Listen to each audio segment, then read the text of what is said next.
Hello and welcome to the Game Theory Podcast. I'm your host, Sam Vicini. We are presented by The Athletic. Today on the show, Mark Schindler is in the building. It's a bit of a reversal from our typical schedule. Adam Spinella has had a bunch of high school events over the course of the last 2 weeks. He wanted a couple of days, so we're going to get spins in the middle of the week. Schindler was very happy to slide his typical weekly appearance up to the Sunday, Monday show. So we're all very lucky to have him. Mark, what's going on, buddy? Man, not a ton. Good stuff. I mean, we were talking before we got on. Busy basketball day. I think, like, just in retrospect, this weekend of basketball, yesterday and today, is like probably the busiest weekend we're going to have until conference tournament week. So, yeah, watching more college live this weekend than I typically do, just because easiest way to get it all compacted. So it's been fun, man. I've been thinking a lot about Nigel Hayes today. So, well, it's been funny because, like, I feel like typically I watch more live college basketball than you do, but I feel like I focused more on the NBA this weekend in order to kind of catch up on some things and to kind of schedule out podcasts. So obviously this is a holiday week and I'm going to let people know what's happening with the podcast. So 3 podcast week as usual. Schedule's obviously a bit funky because of the holidays. Schindler is today. Then we're going to have Adam coming Christmas up. Christmas is this week. I was trying to Sunday, think what holiday right? is this week, and yeah, that makes sense. Okay, sorry, you go. Can Pretty continue. wild, right? Yeah. So spins will be in the middle of the week.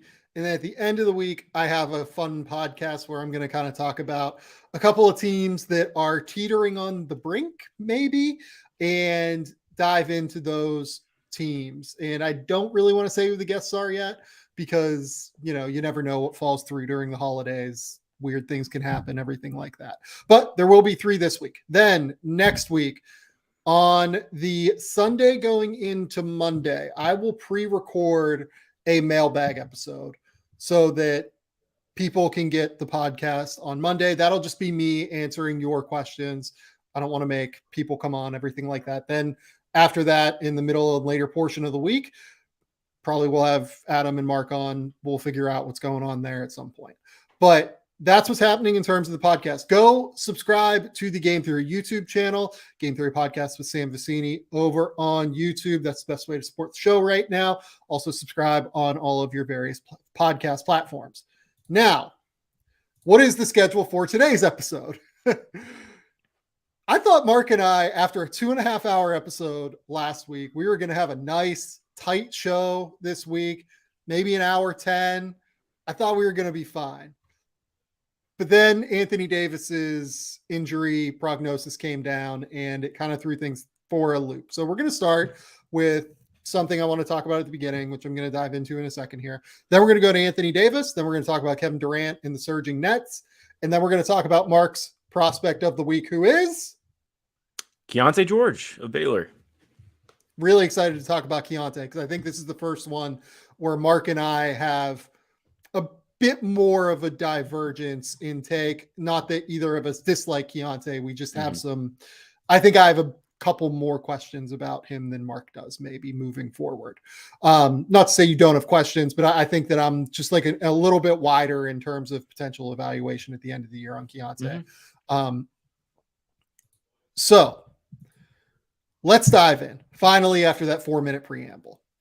The first thing I wanted to talk to you about, Mark, is throughout this season, I feel like I've noticed this interesting trend across basketball, really across the NBA in particular, where it feels like to me that NBA fans seem to be living or dying more and more with every single game. They seem to care more about every single game that seems to be happening. And like I tweeted about this last night and got a bunch of likes and retweets and responses and everything.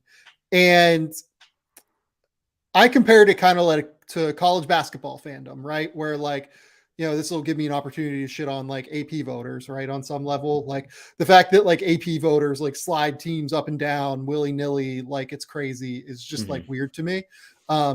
I feel like it just completely discounts the idea of like shooting variance or like actual like team talent in some way. And everyone goes at the mercy of the resume, quote unquote, as opposed to, you know, team quality and how good a team is basically. it's a bit bizarre to me. It's why I actually really respected the way someone like Jesse Newell did his rankings when he did them, when he was writing about Kansas for the Kansas City Star. So I guess that like where I'm going with this is, I'll just hit this back to you. Do you feel like NBA teams and NBA fans and NBA people who write about NBA teams, do you feel like with me that there seems to be more of a thing happening where they're living and dying with every single game and every single night that they watch their team? Yeah, I think it definitely depends on the fans, but I certainly have noticed that too. And I wonder if part of that is just not to get like all existential, but I feel like part of that is just social media in general, like with how everything is right there. Like okay, instead of going from, you're waiting as a fan, till the next day to read quotes from post game pressers in the news conference. Like, okay, you can watch it on Twitter live, or you can just like be so invested in it right there when it's happening. And then all right, you can go right into spaces and talk about it, or you can be tweeting about it the entire time too. Like, I think it's just everything is so immediate with it that it kind of heightens that and adds to it. I'm sure there's an element too where how things are written and talked about, like that drums up engagement, that drums up the way that, not saying that you or I do that. I'm sure that I've probably done it at some point in my career unintentionally, but I think like there is just a tendency with what's happening right now and kind of taking that and projecting it, at large, and when maybe it shouldn't necessarily be. I think that there's definitely a lot to that though, like you're mentioning in terms of, especially talking about like with college basketball. Because like, I mean, Creighton should rightfully drop. They've dropped a ton of games here, but like also noting like people shouldn't be like, oh, well, they're out of the tournament. Like, okay, Ryan Kalkbrenner hasn't played. Their Yeah. depth hasn't popped at Their all. Like, best players out. yeah, Like, it's what are we like doing stuff. here? Exactly. Like it's all context and nuance. And I think that gets shed a lot, especially when you're just looking at the game by game scenarios. Yeah, no, I totally agree. But it's interesting to me the way it's like bearing itself out. Like the team that like almost stands out most to me with this is the Denver Nuggets, right? Yeah. Like when I see Nuggets fans talk about their team, like from one night it's like, oh my God, like we're a legit title contender, like we can do this. And then like another night when they give up like 130 points or whatever, because their defense is kind of a sieve on a night to night basis, it's like, oh no, like, our team is bad. Like, why can't we defend anyone? We can't go anywhere until we defend anyone. And this team is like 17-11. Like, they're good, let alone some of these other teams like Raptors fans right now. And like, I'm one of the teams that I'm talking about later in the week is the Raptors. And I'm really excited to talk about the Raptors with a really fun guest that I really enjoy. But like Raptors fans, like that game against the Nets, because we're going to talk about the Nets. I just rewatched it last night because I watched like the fourth quarter live when that game happened, and then I rewatched the whole thing yesterday. Mhm. And I thought there were like some really good signs from the Raptors. Like this is a team without OG Anunoby, without Gary Trent. Like there are some things that they're doing that I think are like pretty good. Like Scotty Barnes is starting to get moving a little bit. Fred VanVleet's starting to come out of his funk. Like you can really see the positive signs with the Raptors, in my opinion. And then like it's totally doom and gloom for the fan base right now. And then when they win, it's like, oh my God, like, maybe not we're a title contender, but we're a team that's going to make the playoffs. Like we look really good. It just feels like there's such a flip every single game, but it feels like it's coming out of real engagement. Like I want to talk about reasons for this in a minute, but like it really feels like fans are living and dying more and more with a night to night result. Think about like the way that we used to talk about the NBA, where it'd be like, oh, games before Christmas don't really matter. And then the games in like March and April, they can be like totally fake. And then, there's no point in talking about the NBA season until, the football season ends. It just does not feel that way to me right now. Does it to you? No, not at all. I think especially like you're mentioning too, like, I mean, you look at these teams that, of course, like there's been a lot of metamorphosis over the beginning of the season, but racking up wins early is monumental for what happens late in the year. Like obviously, there are teams that are going to I don't expect New Orleans to play at like a 60-win rate the entire year. I think that they're a really good team, arguably the best team in the West, but I think that's just really hard to do. Injuries happen, shit happens. It's hard to do that. But at the same point, like, okay, they're in a much better spot and position than, say, the Lakers or Golden State or Minnesota, who have struggled to rack up wins early, who have dropped a lot of games that they probably shouldn't have. And even like going off that point too, like you're mentioning, just as another example, Pelicans lose to the Suns last night, and their feels like their 9th matchup in the last week. And it's not even that they played bad. It's just, okay, Devin Booker had one of his best scoring performances of all time. Like, what did he finish with? Like 57 and 58. Yeah. Yeah. And it's like Dyson Daniels and I was watching it this morning. Dyson and Herb were just like all over him. I didn't think that the defense was like awesome, but I didn't think it was bad either from the team as a whole. And it was just, he's making shots over 3 guys. That happens night to night sometimes.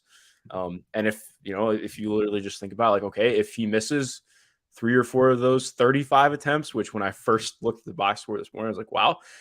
But like, again, like if there's just some variance in it, like you're mentioning, it's a different story. It's more about the process. And I think, to credit Pelicans fans, I think that they're pretty good at noticing that.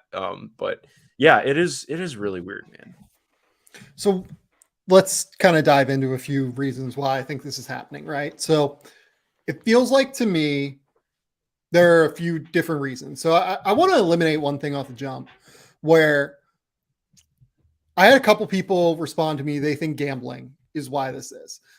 I'm talking about something like totally different than gambling. Like, unless fans are, and this is where me following 35,000 people on Twitter or whatever, and just like having random basketball fans like come across my timeline is super valuable.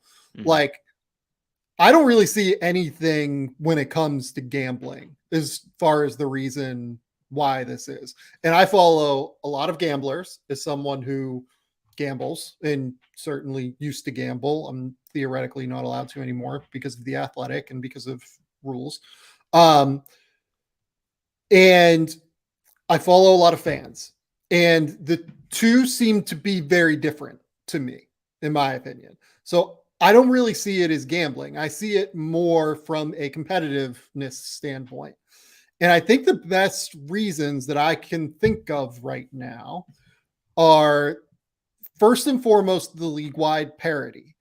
I think that fans recognize how important a lot of these games are, particularly in the Western Conference, where the split and the difference between every team right now is so minimal. Like, you look at the NBA standings, and the difference between first place in the West and 10th place in the West, and we are over a third of the way into the season, is 5 games.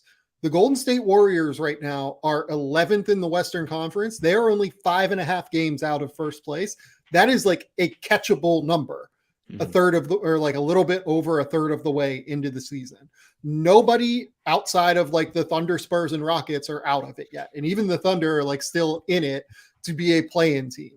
So I think that the parity and recognizing that every single game really matters is a big part of this.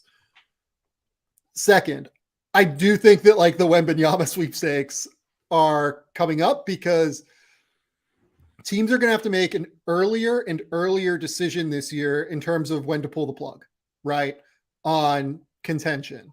And because of that decision-making process that's going to have to come earlier, I think that fans are just more engaged in what's going on from a win-loss perspective. Also, I just think that there are more title contenders this year, frankly, to go back to the top end of the league. Like, I think you can genuinely make a case that all of Milwaukee, Boston, Cleveland, Brooklyn, Philadelphia is coached by Doc Rivers, so maybe they don't have a chance. But like Memphis, New Orleans, Denver, Phoenix, the Warriors, probably the Clippers, if you really wanted to make a case for it. All of these teams, I think, have a very real chance to win the title this year. Would you agree with that or disagree with that?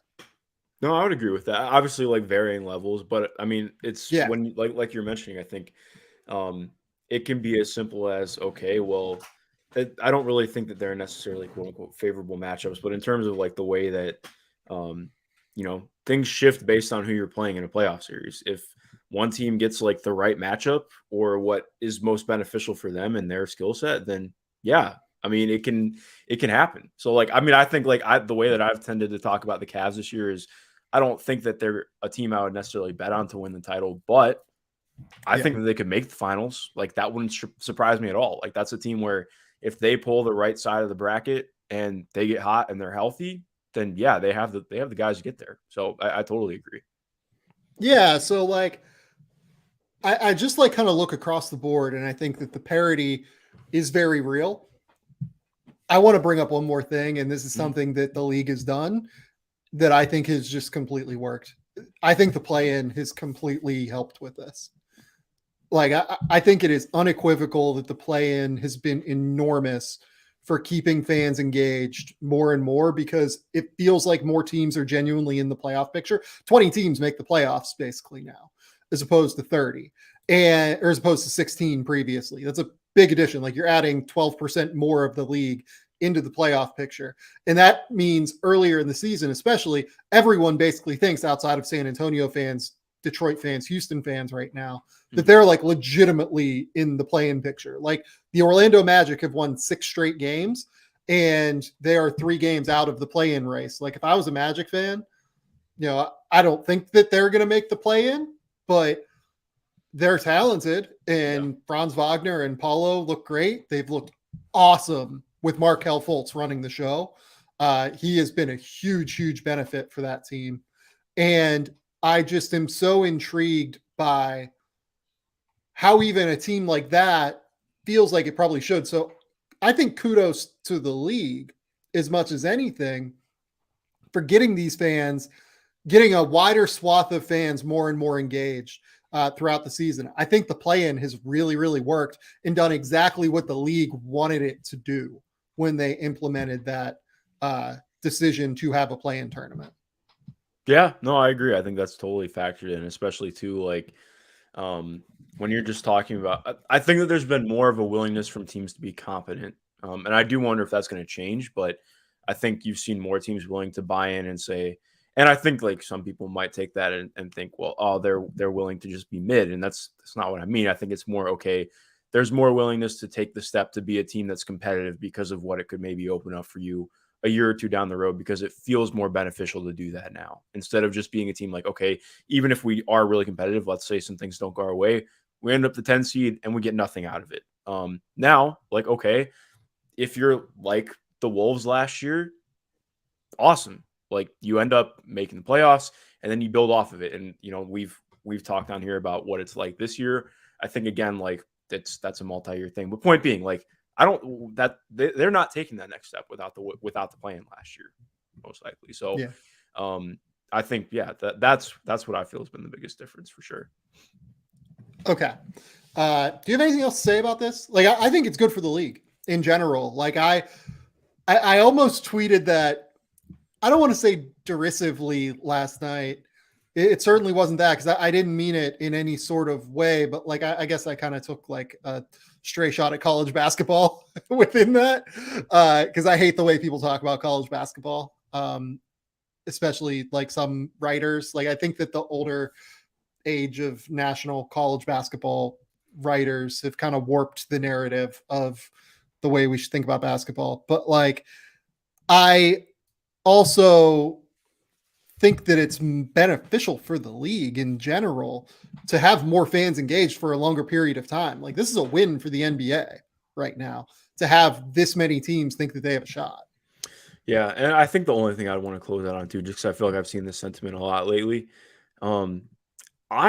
Even when guys are out, I've never really felt that there's necessarily a dip in effort. Like, I think that's just been a common trope that guys, quote unquote, don't play hard during the regular season, and I've just never felt that, to be honest. Like, there are some stretches towards the end of the year where that happens, when teams are, they're running out, and it's actually less when they run out their G League squad than when they're playing their starters still.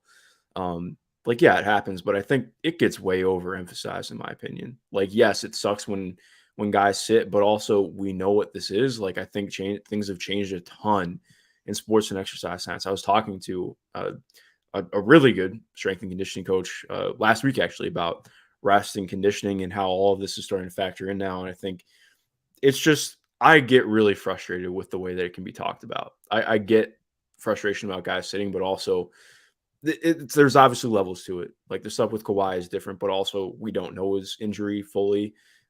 There's a lot more of management that goes into that than just that. There's a lot more going on than just games being played that lead into games being played. So I'd rather just enjoy the basketball than bitch about it, is the best way to put it. Yeah. Players play hard. Like Yeah. if you're on the court, you're probably playing hard. Like I'm not going to say it's universal, but I would say 90+% of players, if they are playing in a game that night, they are playing hard. It's more, does a guy get hurt? Does the team decide to shut a guy down? Front offices tank, players don't tank. That's an important, I think, equivalency to make. Okay, let's jump in to the biggest news of the day, which is that Anthony Davis is going to miss about a month, it seems like, per Shams Charania. Chris Haynes is saying that it's indefinite. Shams is saying, I guess, at least a month, right? Yeah. So this is bad news. It's very bad news. I mean, first and foremost, this just sucks. It sucks for AD. Like not to get out of my soapbox, but I just hate the way that Anthony Davis gets talked about. Like I understand some of the ill sentiments for how he left New Orleans. I'm not a New Orleans fan. I didn't live there. I didn't keep up with every single thing that happened. I think that it could have been handled better for sure. But also, like, the last 3 years for Anthony Davis have just been a really wild ride to witness as somebody covering the league. I think last year I wrote like just the column about like being cognizant of how incredible he's playing in the moment. Like, because last year, I mean, this time last year, we're talking about Anthony Davis as like a top 40 player. Like, is he going to ever get back to playing at that level? And I think it tends to be like so much gets brought in with him, quote unquote, settling. And I think there is a degree of that's factored in with his game. But overall, it's like the dude has had crazy nagging foot, back, knee injuries pretty much since he got to New Orleans. And it was awesome to see him have this run to begin the year. I'm just really hopeful that he's able to rehab and get healthy and get back to that, because frankly, what makes me think more so like I was talking about earlier, I just want to appreciate the game because he might never play like that again. Like, I don't mean to just come out and be like negative, but it just, I think again, like injuries suck. We don't have as much as science and rehabilitation and ability to just rehab a body have really improved. We still don't really have that much control over that stuff. So again, I just think I hope for him that he's going to be okay and can get better from this and get back to his highest level of play. For the Lakers, I mean, that just it begs the question automatically. Like, okay, either are you making a trade now to salvage what you can and keep this thing afloat until he gets back and you bank on AD being that guy, or do you just hit some kind of button right now? Because they very much cannot just stay the way they are, in my opinion. Even with AD playing at this level, they've had some issues playing against some of the top teams in the league. Even though they've been better, like I think they're 9-6 over their last 15. But again, like you can poke some holes in that resume. And it's just like, I don't know, man. Like, I don't know what you're supposed to do with this. Where are you leaning on it? So before I get there, I want to talk a little bit about just Anthony Davis in general and what he's brought to the Lakers. So, first and foremost, this injury sucks. And it was a bizarre injury. Like, I'm sure you've watched how it happened, right, Mark? Yeah. I still can't quite figure that out. Like, he didn't land on you. Like, so for people who didn't see it, he drives and like tries to turn the corner on Jokic and goes for like a shot like underneath the basket. And I don't know if he like flexed on the right foot incorrectly. He didn't land poorly on Jokic's foot. He actually landed on his left foot. So like it had to have happened almost whenever he went up for the shot and like kind of drove off of the right foot. It was a very weird injury. Didn't you get that impression? Oh, definitely. Yeah, it felt very awkward in watching it. Yeah, like I don't really know what I was surprised, I guess, by the how bad the injury seems to be. So you look at that aspect of it, and that sucks because it's just like a random injury. The Lakers without Anthony Davis this year have been very bad.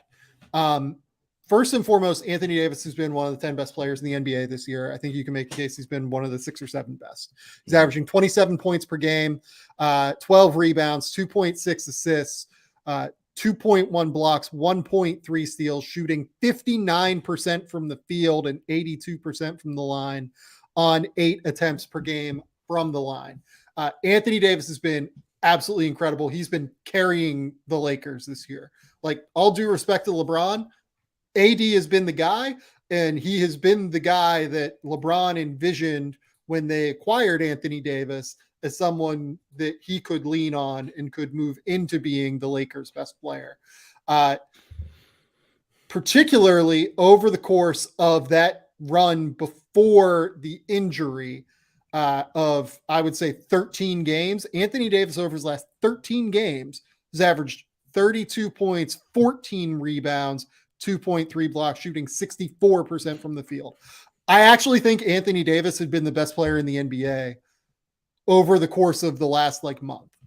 I think there is a very real case to be made about that. And I think that if you look at the numbers, I really, really think that you would be hard pressed to find someone who's been better, and you would be hard pressed to find someone who's been more important to his team making a run like this than Anthony Davis has been, given his efforts on both ends of the court. All due respect to Giannis, all due respect to Kevin Durant, who we're going to talk about later, who's also playing at an MVP level. Mm-hmm. Anthony Davis has been great. Without Anthony Davis, numbers are where we're going to start to get into some issues. So with Anthony Davis on the court, the Lakers are plus 1.5. All of these numbers are going to come via Daryl Blackport's play-by-play stats website.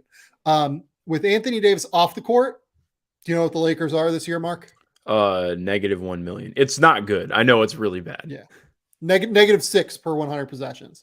And this is not a situation where tying LeBron to Anthony Davis and all those minutes without Anthony Davis or minutes where LeBron is also on the court or off the court, right? With LeBron on the court with AD, the Lakers are plus 2.2 per 100 possessions. With LeBron on the court and Anthony Davis off the court, they're still minus 4.6, a little bit better than minus 6, but still really, really bad.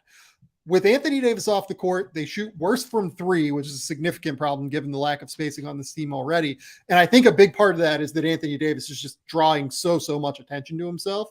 Mm-hmm. They assist 8%. They get 8% more of their threes assisted when Anthony Davis is on the court. And I think that, while we talk about Anthony Davis maybe not being the best passer in the world, again, he just draws so much attention that if he can make just that singular kick out and then you can reverse it up, it really, really helps the flow of the offense. The other big number here, they take 39% of their shots at the basket when Anthony Davis is on the court. They only take 32% of their shots at the basket when he's off the court. So they're just taking much more difficult shots with Anthony Davis off the court. Their offense is really slowed down and stagnated, I think. And this is before we talk about defense, where Anthony Davis has been phenomenal again this year. So this is a real problem. I say all of this to say the incredibly obvious statement. This is a real problem for the Lakers. And I think it's just worth contextualizing how good Anthony Davis has been this year and how much of a problem it is for LA. Mm-hmm. No, definitely. 100%. I mean, this is, like you mentioned, I think this is easily his best offensive stretch since the bubble. And I would almost argue it's been better in some stretches. The jumper hasn't been there nearly the same, but he's also just decided to mostly stop taking threes for the best. He's taking a lot less of the pull-up twos because he's got a career high on what he's doing inside the arc and just attacking around the rim. He's been so much better at getting deeper steals, and they've done a better job finding him deeper as well, which has been instrumental. He's shooting above 60% on twos. It's just been really good basketball for him. But then you mentioned the defense. I I haven't like done like a full ballot in my head, but he would be top 2 or 3 for defensive player of the year, if not defensive player of the year outright. He's been incredible on that in this season. And that's holding up what has been a pretty subpar defensive roster. Like LeBron has not been good defensively this year, point blank. I think it's upticked a little bit recently, but for most of the start of the year, it's been pretty poor. And overall, like this team is undersized. They don't really have anybody I would classify as a guy who's really a stopper for you on the perimeter. Like Lonnie Walker can do some fine things on the ball. Troy Brown's a little bit slow-footed. He's more of an off-ball player. Like it's just for the most part, this has been scheme entirely built around Anthony Davis being able to protect the rim and be incredibly active. Like his reaction time has been unreal. His ability to just disrupt things has been tremendous. And they're still only 13th in defensive rating right now. Like that, and that's not, again, that's less detriment to AD, more just that's where you're at with the Lakers. And that leads into talking about, okay, well, what do you do with this? Like, I don't know what you're supposed to do with this.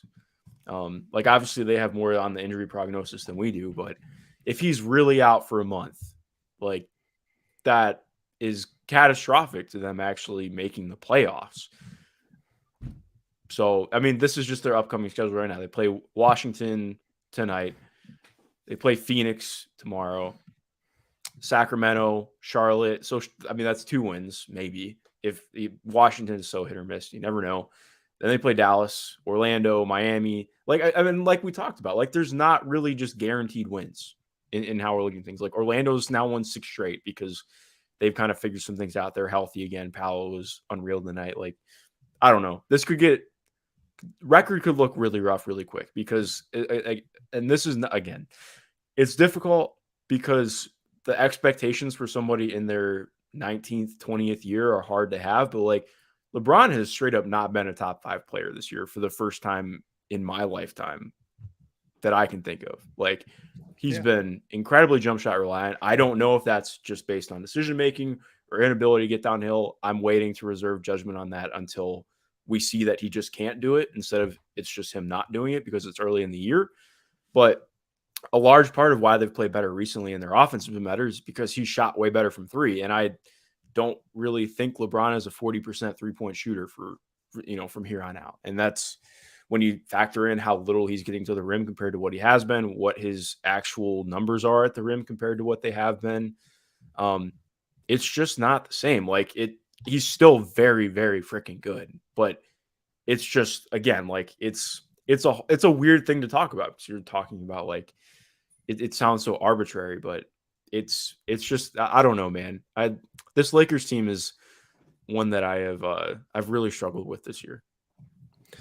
So LeBron over his last like 3,000 3-pointers has been a 36% 3-point shooter. He's currently at 31.4% this season. LeBron actually is shooting a lower percentage from the field than any season in his career since 2007, which is a long time. And I think it goes to show just how little pressure he's kind of putting on the rim. His overall true shooting percentage, typically he is right in that like 60 range. Again, basically since 2010, he's been a 60.7 true shooting percentage guy. Right now it's at 55.8. That's actually below league average, which is just staggering for LeBron James. Like this is a real thing where, yeah, LeBron is averaging what, like 26, 8 and 7 or something. Yeah. 27, 9 and 6 so far this year. But there have been real signs of drop off from LeBron, and that's a problem for this Lakers team now without Anthony Davis. Now the question is, what do they do? Lakers fans are not going to be happy with this answer. I think you wait. I think you got to wait 2 weeks. I think you have to like wait until January 5th and see where this thing is going. If they go out and lose, like, if they lose 9 of their next 10 games or, 7 of their next 8 games or something, there's almost no move you can make that matters. right? Just period. Like it's almost like not worth it to make a move at that stage.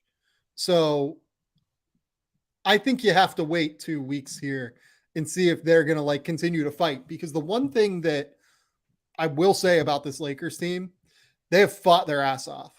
Like every night, this team battles. They scratch, they claw, they try to figure out a way to make it work. Guys like Austin Reeves, guys like LeBron, frankly, other than, some of the defensive lapses that you see from time to time that you have to deal with because he's almost 40 years old. Guys like, Lonnie Walker, like these guys are scratching and clawing. They're scratching and they're fighting and they're trying to win every single night. And every Lakers game is exciting in some way or another, right? It feels like a 20-point lead is never too good for the Lakers. It feels like a 20-point deficit is never like far enough out for the Lakers to be out of it right now, because they'll just turn it on. And when they ramp up the defensive pressure and they start getting their offense flowing to a heavy extent, things really seem to work.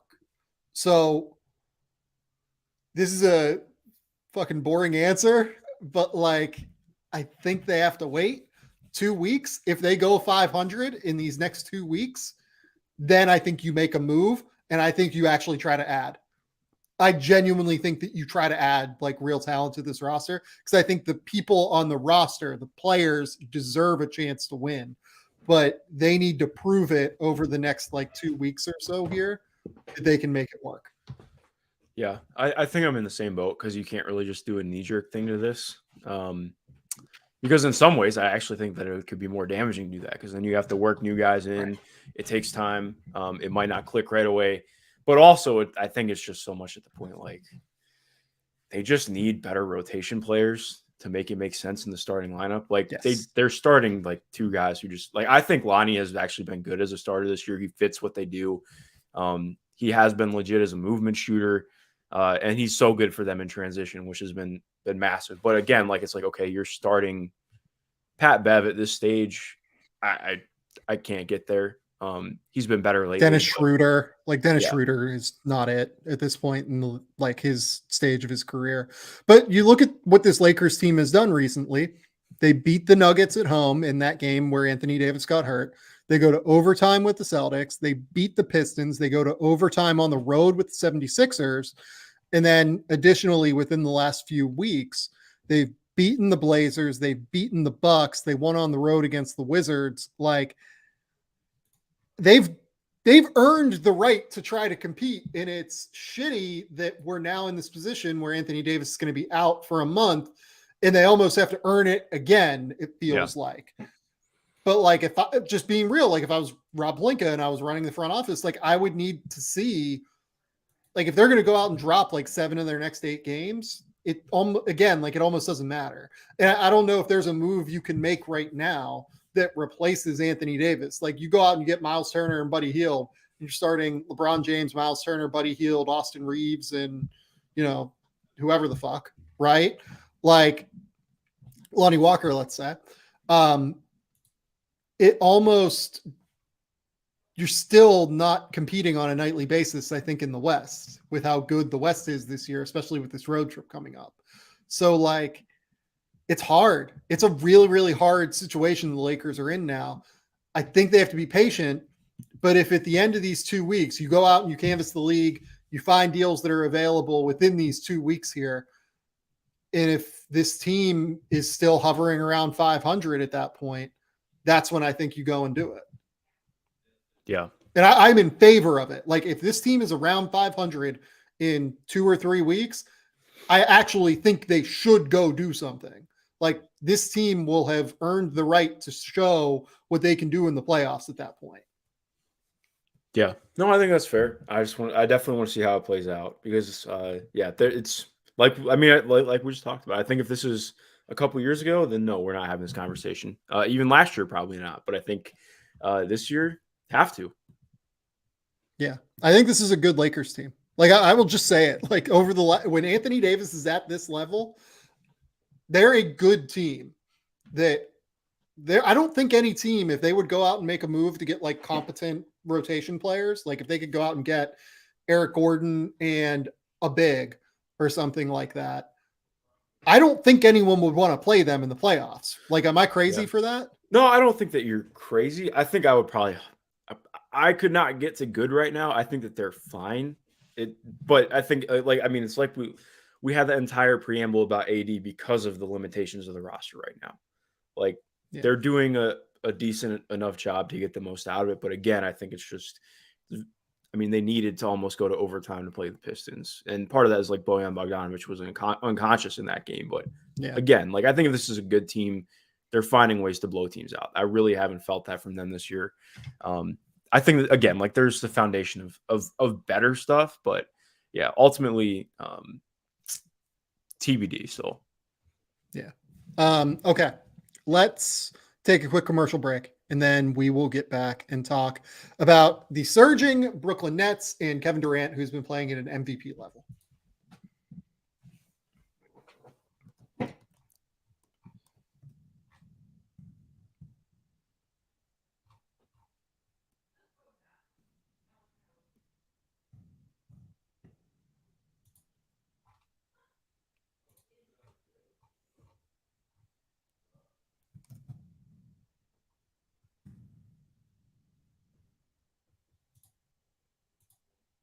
All right, Mark, we're back. We're going to talk Kevin Durant and the Brooklyn Nets, because I felt like that last segment and the segment beforehand were segments where I talked a lot. I'm just going to give you the floor to start on the Brooklyn Nets. Tell me about what you have liked, what you've seen from this team. So the Brooklyn Nets are 9-1 in their last 10. And there's a lot of good stuff going on here. I think the biggest thing is just the defense. The defense has been really good from them. They've completely ramped up their intensity. Obviously earlier in the year when they had all the off-court stuff going on, they were not playing all that bought in. They didn't look like super engaged for the most part. It's been different now.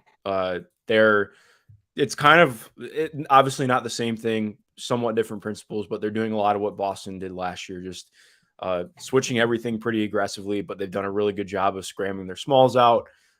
Nick Claxton, I think, has been fantastic all year, and he's been huge here. His rim protection really has just taken such a massive step this year in terms of actually being able to be a primary rim protector. The weak side stuff has always been there, but I think he's really started to hone that in and become a very, very good player while also having the awesome switch capabilities. His growth over the years has just been really fun to watch. I think he's added a little bit more off the bounce, some more fluidity as a driver, a little bit to he's still working out, short roll stuff. I think that started to come a little bit last year. But point being, he's 23 years old. I'm really loving what he's bringing. Can I stop you there? Because I think that's almost the most intriguing part of this for the Nets, right? Yeah. So defensively, when Steve Nash was the coach, up until November 1st, they were giving up 120.4 points per 100 possessions. The thing is, though, that it was basically just teams shooting the hell out of it from three. That was the whole problem. I actually think Claxton has been pretty good. I think Kevin Durant's been really good as a weak side rim protector. Mm-hmm. I think Ben has been pretty good, rotating over from the weak side when he has to defensively, even though his job is more, kind of point of attack, wing related. The sneaky thing is that their opponent shot quality, according to, play-by-play stats, was basically 0.53, which is actually the same that it is now under Jacque Vaughn. The shot quality was basically the same because they were so good protecting the rim, which in large part is a credit to Nick Claxton and Kevin Durant and Ben Simmons. The problem for them early in the season was just spraying kickouts all over the place, right? It was just way too easy for teams to get wide open threes. And that was the biggest part of the problem, right? They've really cleaned that up. I think that's what they've cleaned up more than anything. Yeah. They've been better and smarter rotationally. I think that they've just been more locked in to what they have to do to win basketball games. And I think that's the part that stood out most for me. It's just being more cognizant rotationally, closing out hard on shooters, shutting off the tap of the 3-point line just a little bit more than they did early in the season. Definitely. And like you mentioned too, I think Ben, he still isn't, back to his old self, but I think he's looked a lot better over the last couple of weeks in terms of just getting his mobility. I think aggression on offense and on defense too has been better. It's, again, still not perfect, but I think in terms of what we were seeing early on in the year, I've been happy with what I've seen from him just based on what he's coming back from. And then, like, again, overall, like, I think that just top to bottom, I think the defenses have been really good. I've loved what their role players are bringing. Like, Yuta Watanabe has been really good for them. When the shot is falling for him from outside, like, he's just a good plug-and-play rotation player. The second the shot disappears, we're having a different story, but, like, he's played a huge part in this run recently. Like, even just look at the Toronto game. He was so active defensively, the corner 3 late that ended up putting them up. Edmund Sumner has played really well for them, just as a secondary ball handler, really aggressive defender. TJ Warren is back, and that is probably what I'm most excited about for this team, just in what it brings lineup versatility wise. Like, I think, like, I'm about to get to something that is bad, but real quick, Mark. Yeah. You saying the thing I'm most excited about with the Brooklyn Nets right now is TJ Warren. Of course. It's very on brand. The most on brand Mark Schindler take I've ever seen in my life. Well, yes, exactly. But also, like, he's not fully back to who I think he can be defensively. But it's just think, like, especially with how they're playing right now, like, they'll ice ball screens on the side and they switch a lot. So having a guy who's 6'8" that can move his feet decently, use his wingspan, and stay in front of somebody, that's monstrous to what they have already. Yeah. So I've loved that. But it's more so offensively, like, okay, well, you're kicking the ball out to one of the best finishers in the league in the last 5 years off the bounce. Like, he's so good attacking gaps. Like, obviously, I think the 3 needs to get there for him. I actually want him to hunt his 3 a little bit more, which is, I mean, that's always been a thing with TJ, except for the 1 year in Indiana. But he's just been really aggressive, cutting into the paint, taking 1 or 2 steps and hitting a really good floater or a quick 1-2 pull up. Like, those are things that he's just efficient enough on that it counts. And he's really good cutting baseline, like everything. One of the things I've loved too, they're like with him, any of their guys who have been suspect as shooters, they're using them the second that they come off of an action and they don't have an open shot. They're just running a quick reversal in an empty corner. So, like, he'll run a DHO for whatever shooter station. They've been really good with their shooting alignment. When you consider how limited the roster is spacing wise, they've done a really good job of having, okay, well, Ben or Royce will bring up the ball and initiate sets and have Kevin or Kyrie coming off the ball first off of a screen. So that way, like, okay, if you have a guy who can get downhill and make decisions, even if they're not the best at scoring in the paint, you force them to get guarded because you don't want any rotations happening towards the middle of the floor. So it's just, they've been doing smart little things to make the offense flow better. I don't really think that this is a top 10 offense because of Kyrie and KD's shot making and some of the ancillary guys. But I do have, like, obviously bigger playoff questions when you can sag off of, like, somebody like Ben or even Royce, because I'd be very willing to just say, okay, fuck you, make shots. Like, that's what the Suns did to Jay Crowder last year. I think you very much do the same thing to Royce with what his finishing's been.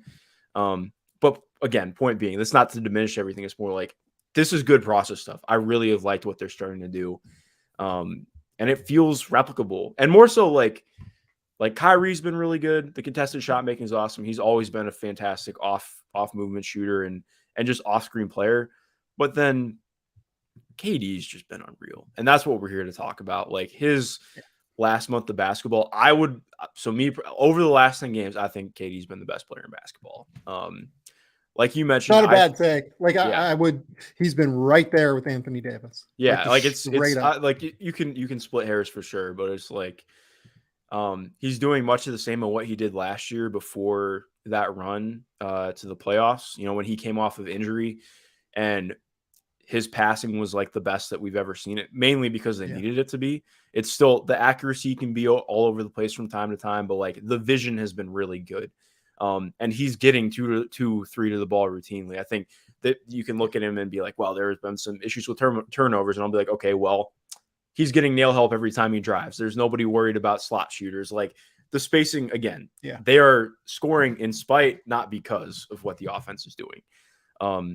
Again, the contested shot making has been unreal. The driving ability has been really good. What he's done opening up others has been fantastic. The defense has been really good. I think his defense has been really damn good all year. Yeah, I agree. Even I actually agree. yeah, even like I never have felt that KD was just shipping out a performance. I can't say the same about Kyrie, but KD has been there the entire year. Like he's been working his ass off. I don't know if he would make it an all defense team for me right now, but he would be on the nomination list in terms of cutting it down. Yeah, like if I get to like 30 names to like cut down to 10 eventually, like that would be it. You know, like he would be on it like unequivocally. And then like I'd figure it out and parse from there. But like 100%, he's been awesome defensively. Like there's just no other way about it. Yeah.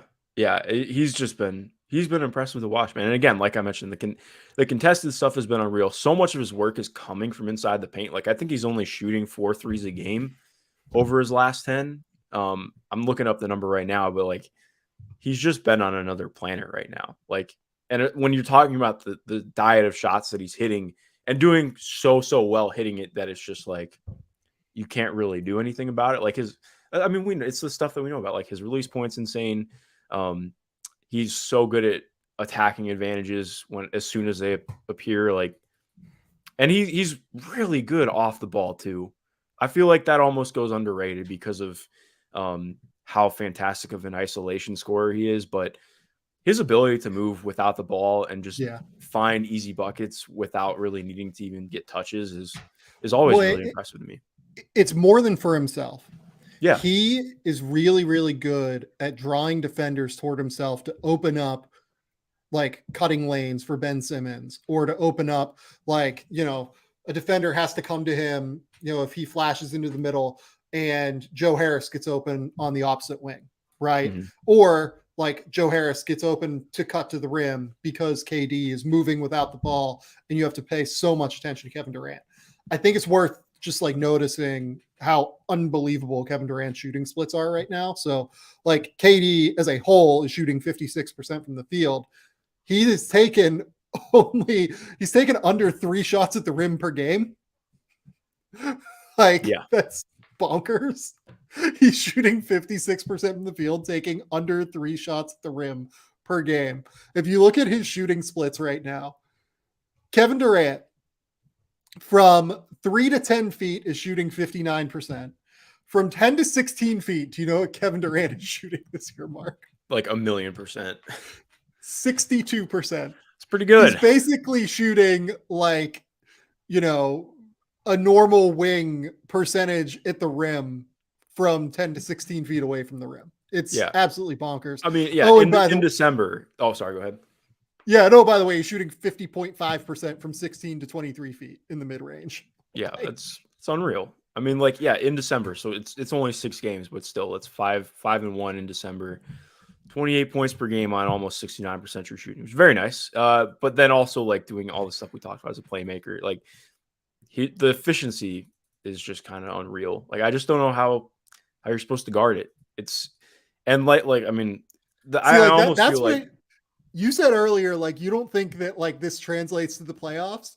I'm almost I don't know how you stop this. We'll see, because what's difficult is obviously he did not have a good series against the Celtics, to be fair. But what's difficult for me is I feel like you get the same thing. Like I think that the whole thing for me is because, like I mentioned, and this is not to nitpick at Kevin at all, Kevin is unreal. Like I just said, I think he's been the best player in basketball for the last couple of weeks. Like I think the biggest thing is you don't double team him, but you have kind of like what the Celtics, not right now, but what they used to do under Brad Stevens to post players. Like they used to always neutralize Domantas Sabonis by not sending help. They would have help in gaps, but they wouldn't actually send to. It's what the Celtics did to KD last year in the playoffs. And granted, I think he makes more shots this time around, but he really struggled with that. And again, that's more so because of who else was on the court, but it's not that different from last year. Like I think if TJ Warren is healthy, but I also you can't bake in TJ Warren being healthy. Like I would like to. I think that's a conversation we can have if this is the same in 4 months, but I still have real questions about this team at the highest level, but that's well noting too. Like, okay, you're dedicating 3 guys at all times to guarding Kevin Durant a certain way. That's how good he's playing right now. That's like the only way you can. You're not even stopping him. You're just hoping to stop him or hoping to make it difficult, and that speaks to how incredible he's been. So the Brooklyn Nets got swept last year in 4 games by the Boston Celtics, right? Like, that happened. Yeah. Do you know what the Brooklyn Nets offensive rating was in those 4 games? Not good. I know it was bad. No, it was elite. It was 115. Really? Yeah. Wow. Forgot about that. They were actually fine offensively in that series. Like, that's the thing that, like, it was the defense that was an abomination. Like, they couldn't defend anyone. Everyone talks about how well they did on Kevin Durant, and they did. And Kevin had probably his like worst few games in the playoffs, right? Like, Kevin Durant shot 38% in those playoff games and averaged 26 points per game. That was the lowest since his rookie season, or no, maybe his second season when they made the playoffs in Oklahoma City. And, certainly the worst he shot since that season in the playoffs. He also just had 26 points in a quarter against the Pistons right now. I just saw that. Yeah, he has 41 on like 22 shots. He's incredible. Yeah. But like, while Kevin Durant, it worked on Kevin Durant, I don't think you can say that the Celtics defended well in that series.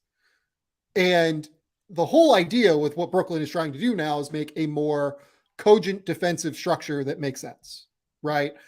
Having Ben Simmons play, going out and acquiring Royce O'Neal, having Yuta Watanabe as like a good, flexible bench defensive option to bring off the court.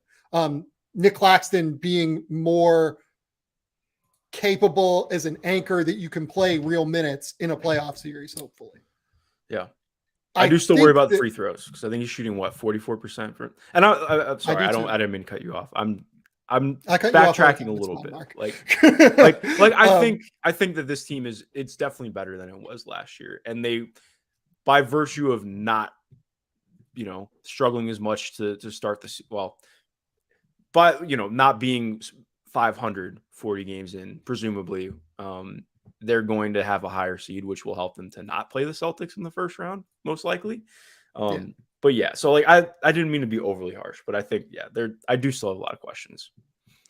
I do too, but I guess my point is like if they score 115 points per 100 possessions again in the playoffs, they're going to win that series. I think, like with the way their defense is playing now, I think that they are okay to win that series. Now, like we'll see if that works, but that's why I say like, are we sure that what Kevin is doing right now is not sustainable?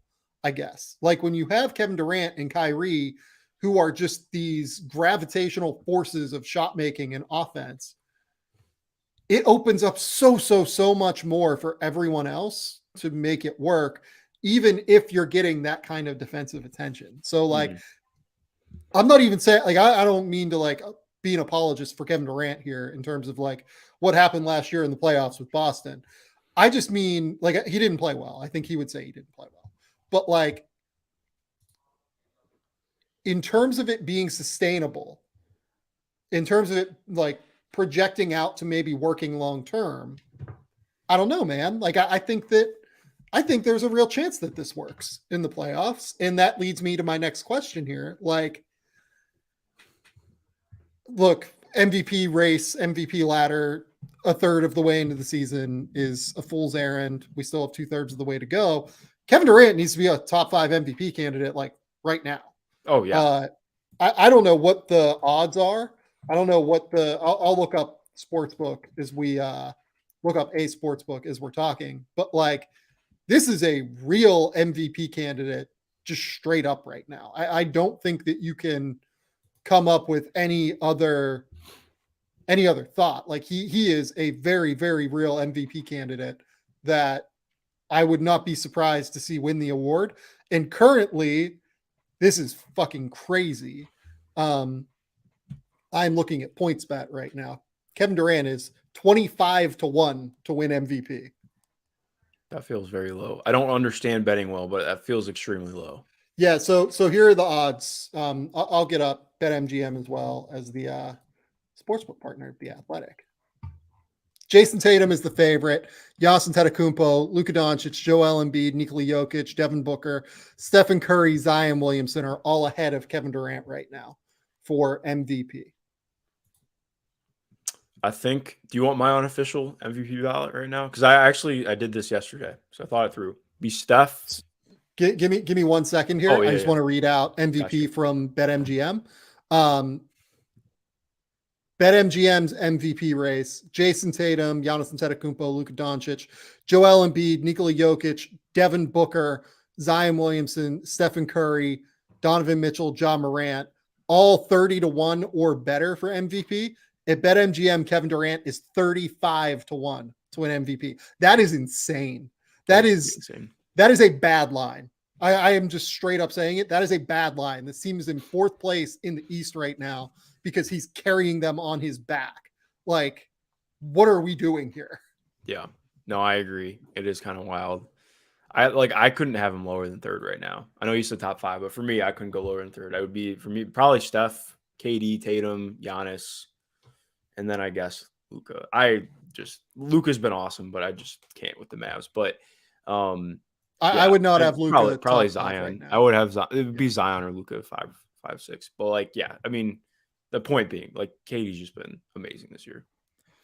I think I would have, in some order, Tatum, Giannis, Kevin Durant.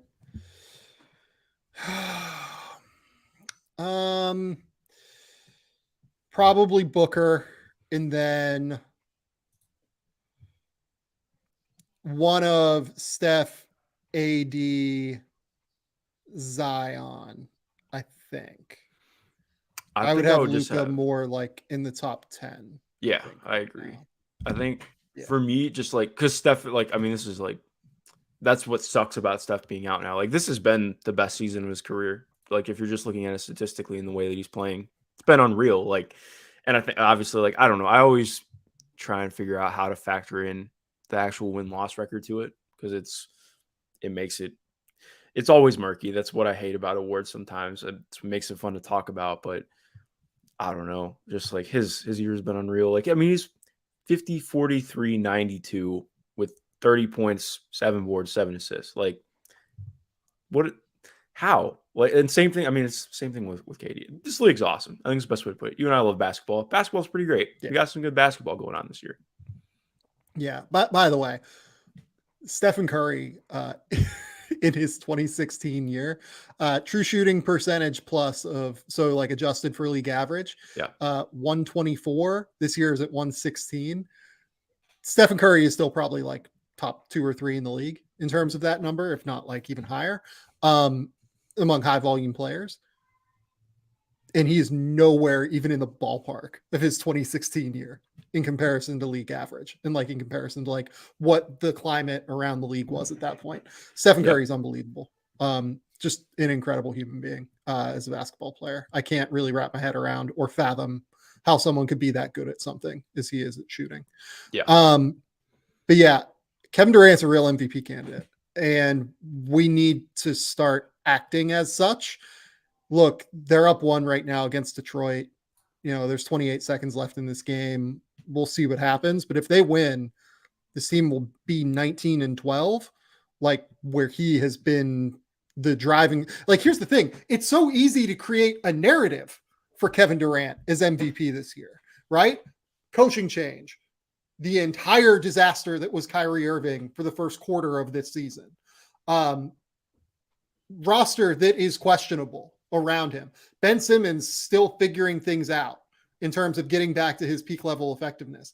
And here is this guy, Kevin Durant, that is just dominating and taking the league and somehow carrying the Nets to a top 4 spot right now in the East.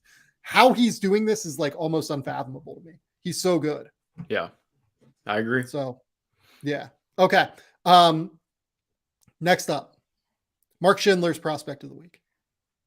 Let's dive in. It's Keyonte George time.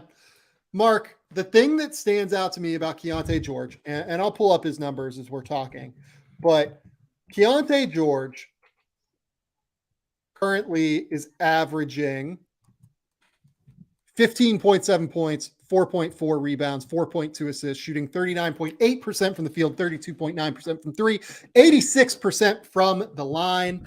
Yeah, he's been interesting, but the thing that stands out is the cadence with which he plays and like gets his shots. Like he almost gets shots in between cadence and in between steps. Like you don't expect the shot to go up when it goes up with Keyonte. That's what makes him such a good creator, in my opinion. Is that what kind of stands out for you?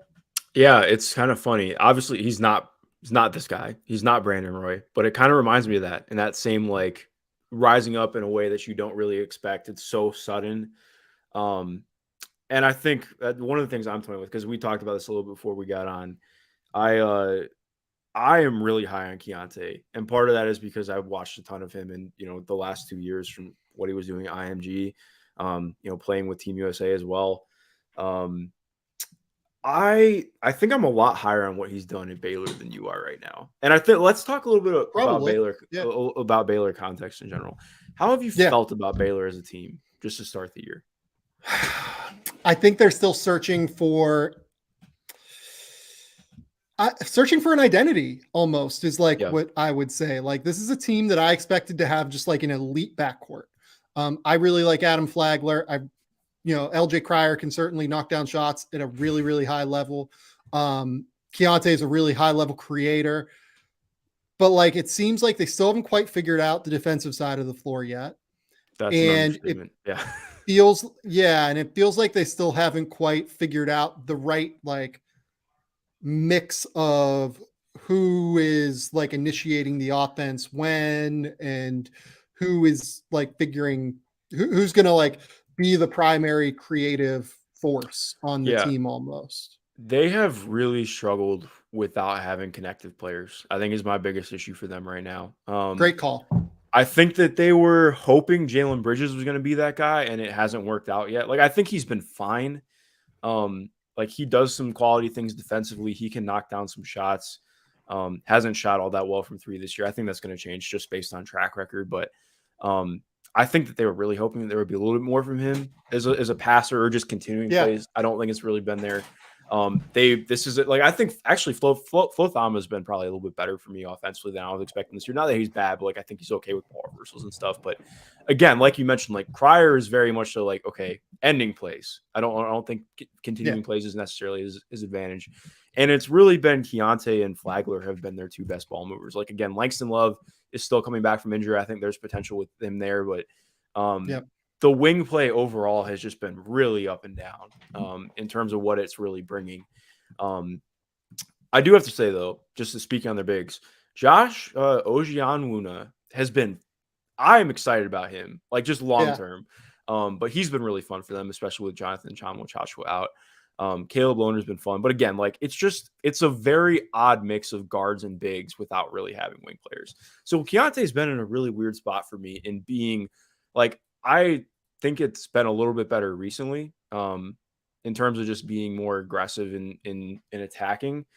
But it's felt like, just based on how they want to do things, like they're using him a lot more like a wing than a guard at times. Like, I think that they'll let him. I mean, obviously he runs things. It's not like he's not creating offense at all. So I'm not trying to overdo that. But I do think it has felt a little bit weird in that. And that's not to like say that that's an excuse for what his efficiency has been. But so that's been odd. Just the Baylor context in general. Just for they've been using Flagler as the lead, right? Yeah. Like, that's it. Like, Flagler's been the lead guard. He's been pretty good. Jump this year has been pretty fun. Like, particularly as a creator, like, he's always been one of the best shooters in college basketball, but the ability to initiate plays, to play make, to do everything like that has been really good. Yeah. The passing has been awesome from him, from what I expected it to be this year. So what's your maybe hang-up's the wrong way to put it, but what is like the biggest thing for you with Keyonte? I'm assuming efficiency, right? It's definitely efficiency. It's efficiency for like quality of competition in some way, right? Like, you look at his numbers against tier A and B KenPom teams, and all of these are tier A teams, which is to say like top 50 adjusted for home court advantage, right? His true shooting percentage against those teams is 47.6%. His turnover rate is 25.4%. against those teams right now. And it just feels like he operates almost outside of the flow of their offense more than everyone else. And this isn't like, I don't mean that as a criticism of him. I think it's more a criticism of the team, maybe. Still navigating what we said at the top here in terms of like trying to figure out its identity, trying to figure out how to run offense, trying to figure out a lot of different things, not having connective players, right? But it feels like he operates a bit more outside of the flow of like a typical Baylor team. Yeah, I think that's where it's tough for me because I agree. I think I don't think that it's going to happen, especially with how Flagler's played. I think that they need to lean into more of him running things, because especially in terms not that Flagler can't create downhill penetration, but I think you're going to get more from Keyonte with it. All of this stuff has been mostly attacking out of the slot or second side. Right. I just think in terms of and he's a really part of why I like him. He's a really good passer. I think he's even if he's not the lead assist guy, I think he's been probably in terms of what he can create passing wise for them. I think he's going to bring the most to the table. Well, let's pause on the passing and talk about the passing. That's fair. Okay, because I think it's really, really interesting. I think that I think he has great vision. I think that he sees the court exceptionally well. Mm-hmm. I don't know that I would call him like a great playmaker. Well, yeah, great was probably a little too much. I'd call him a good playmaker passer, but I don't even know if I would go that far right now. I think he has that upside, and I think he has that level of vision. But shot selection's a part of this, right? He takes some very questionable, difficult shots when he has teammates open. So I don't. He's hard. He's really, really hard, I think. Interesting. Yeah, no, I don't know. Maybe I'm painted by some of the games I watched. I thought UCLA game was definitely, that's his worst game of the season. I thought they did a really good job pressuring him overall, but he also forced it. But I know 6 of 15 isn't amazing, but he got to the line a bunch. It was a lot of threes. I liked what he did in geez, can I speak? I really liked what he did against Virginia, especially when they tried to pressure him. With how aggressively they can play. He's splitting double teams in that game with his handle. I felt he was pretty good in terms of, finding, he had a couple lobs in that game. He's good hitting corners. Again, there's stuff that needs to develop out more still for sure. But I think, you're mentioning too, he's shooting really poorly on pull-up twos right now. Part of that, he doesn't take a million of them, but tie in that with his floater. And his floater's been fine, but not it's okay. You're 6'4", 6'5", 210 pounds. He's capable of getting downhill more. I think that's my biggest criticism right now. I think he's capable of getting to and finishing at the rim more than he has been. I'd like to see his free throw rate be higher than it has been in terms of just drawing contact and being physical, because again, he's capable of it. But again, what's weird, because you mentioned in terms of how he's getting his shots. Well, let's pause on the Virginia game real quick. That's fair. Yeah. I don't agree with you. I didn't think he played well in that game. Wow. Okay. If you look at the way the game was played, that was a blowout after 30 minutes, right? He had 9 of his 11 points after they got down 60-40 with 10 minutes left in that game. And I felt like Virginia did a really, really good job of shutting him down for the first 30 minutes. And then Virginia's defense kind of lapsed a little bit late after the game was basically over a little bit. I thought they let him get a little bit loose in a way that doesn't happen all that often for Virginia. And that's why he ended up with 20 points on 16 shots or whatever he did. But early in that game, he was at 11 points on 14 shots, and then they got down 20, and then the defense eased up and he kind of caught back on again. That's fair. I definitely view it a little bit differently. I think that is a fair point. Maybe I should consider that more. But I still really liked what he did in that game, just process wise. And again, I think it's more so the shots got to fall for sure.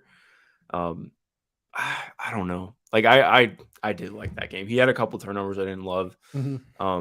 But I still, maybe I'm being too idealistic with it, but I did like it overall.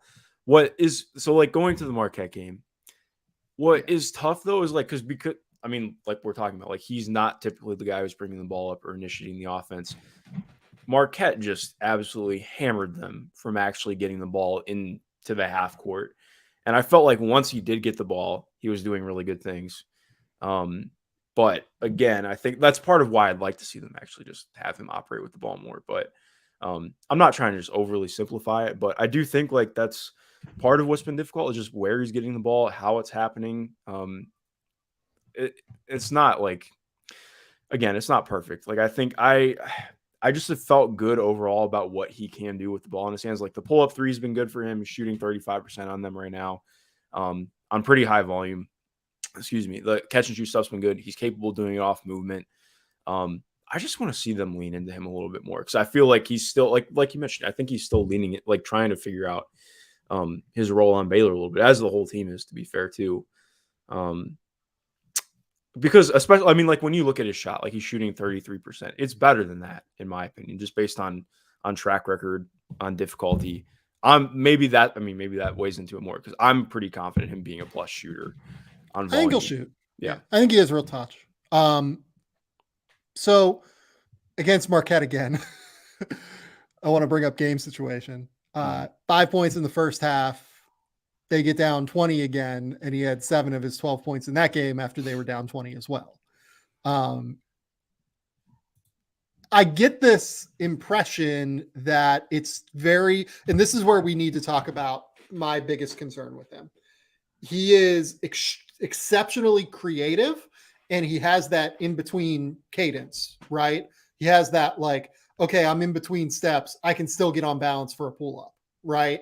That is just very difficult, very sudden. He has no first step.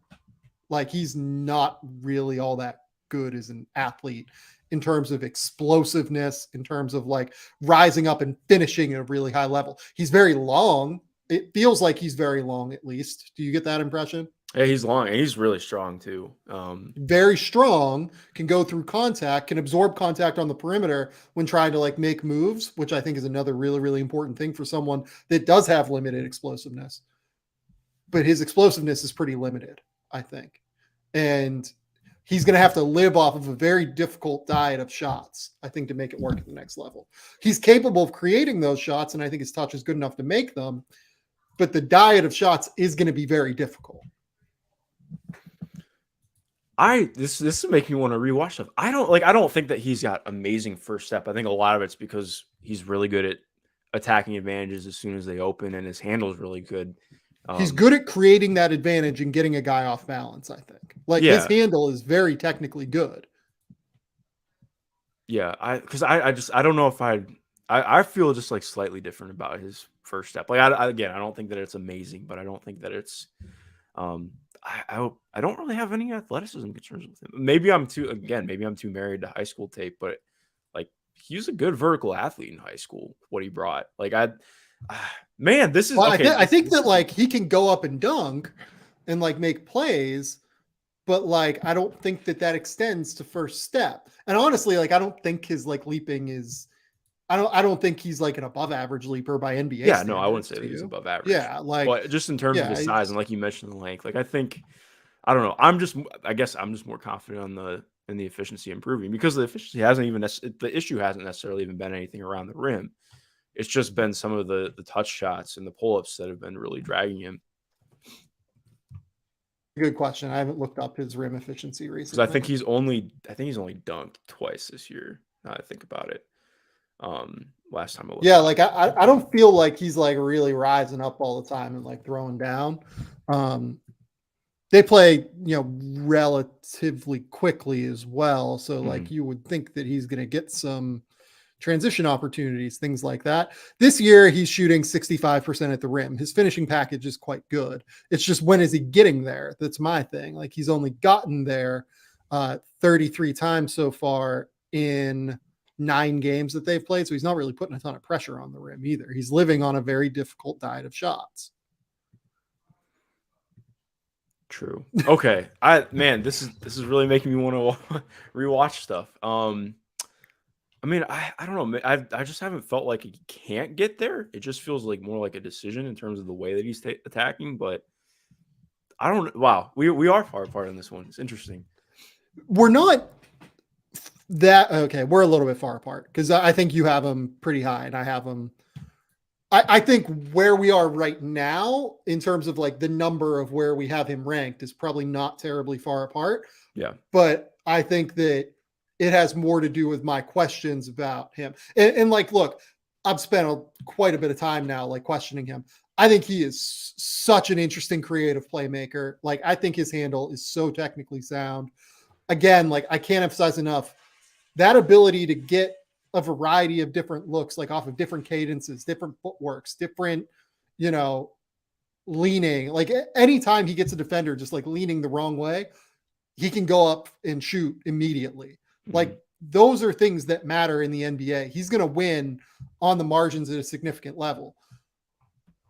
I also will note that typically with some college teams, like the classic Kentucky thing, right, is like, you look back at Kentucky tape, Tyrese Maxey looked fast, but like not overly fast at Kentucky because he was so wrapped into this like half court offensive game that had no spacing whatsoever. And it like really kind of diminished the amount that he was able to showcase his speed, right? Situation matters in that regard in college basketball. For sure. Baylor's pretty well spaced. Like, I don't think that's something you can point to. Like, that's a well-run offense. They have guys like LJ Cryer and Adam Flagler that you have to guard 28 feet from the basket, just straight up. Teams have continued to guard Jalen Bridges. I wonder if that will change at some point, maybe. But like, then they also have the vertical lob threat that is Thamba, who is not Jonathan Tchamwa-Tchatchoua, but like, you at least have to stay honest on him and tag him as a defender, right? Like, if you don't, Flagler can hit that lob play. So like, I don't know. Like, I think that he's not getting as much of an advantage going up to the NBA in terms of spacing as, like, for instance, Cason Wallace will, coming out of that Kentucky scheme where he has no space to operate ever point blank because Jacob Toppin's hunting for mid-range jumpers. Oscar Tshiebwe is just like camping out in the paint the entire time looking for offensive rebounds and post-ups. Like, I don't know. I'm not like wildly worried about Keyonte at all. Mm-hmm. I just think there are some real contextual things and tape things that have worried me a little bit in terms of efficiency. No, that's totally fair. Do you want to play the game where you make it really hard on me? All right, let's play the NBA draft board game with Mark Schindler. NBA draft board game is a game that during this segment that is Mark Schindler's prospect of the week, I ask him, would you rather have this guy or that guy? And Mark has to make an on-the-fly decision. The worst part of my week. Yeah, it's the worst part of Mark's week because Mark does not like having to pick one prospect over another. That's totally true. Okay. Keyonte George or Bryce Sensabaugh? Oh, Keyonte for sure. Okay, I agree with you. I'm kind of getting a gauge for people. You go low, you go high on guys. Keyonte George or Grady Dick? Keyonte.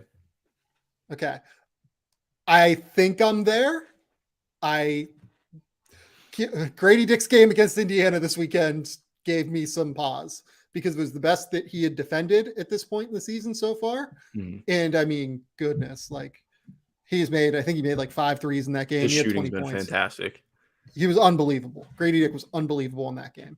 But I do have Keyonte and Grady Dick in the same like tier right now. Keyonte George or Jarris Walker, who we talked about last week. Depends on the team, especially because Jarris just had the best game of his season. He was terrific. He was really good in that game. I think it would depend on the team, but I'd probably lean Keyonte most of the time. Yeah. Would depend on the team. I have them right next to each other. Yeah, I'd have them both higher, but right next to each other. Yeah.